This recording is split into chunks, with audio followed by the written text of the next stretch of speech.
ça va Serigne bi. Ça va bien. lépp jaam. lépp jaam kay. sant Yàlla alhamdulilah. waaw xam naa que yaa ngi ci paan nii quoi. maa ngi ci paan yi waaw. oh. dafa paan quoi dama daw si mu taxaw xam lu xew. léegi kay am nga mécanicien muy ñëw quoi. waaw woon naa mu ngi ñëw. ñu ngi def sans dépannage ñu ngi def dépannage ñu ngi encore jaay moto encore Tricycles. ok ñu ngi am benn marque Zilaza. marque Zilaza. waaw mun na nga dem encore xool tester marque boobu mun na nga après nga xool est-ce que am nga boobu kay meilleure marque instant nii ci marché bi quoi. meilleure marque comme Zilaza quoi. Zilaza waaw. ok. ngay bëgg sax léegi ma jot la rendez-vous. nga ñëw ci magasin après nu waxtaan nga xool marque yi nga xool moto yi.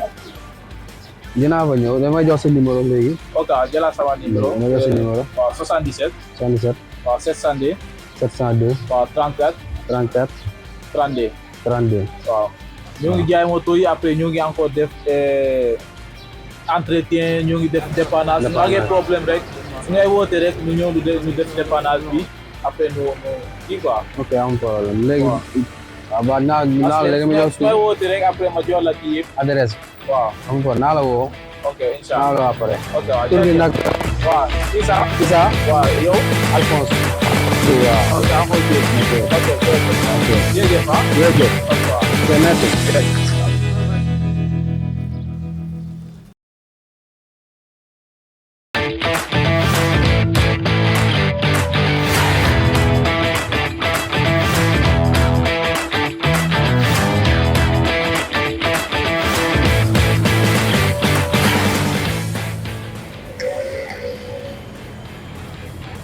Mon ami, ça va? Eh, c'est bien.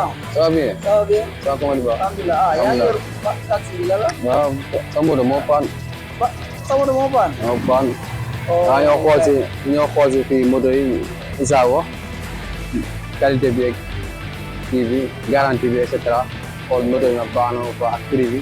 Mais yow mais prix bu baax la quoi moto bu baax. waaw ñaaw dem gis nga lii moo fi jaay seen magasin fii la nekk sax. ok fii. ok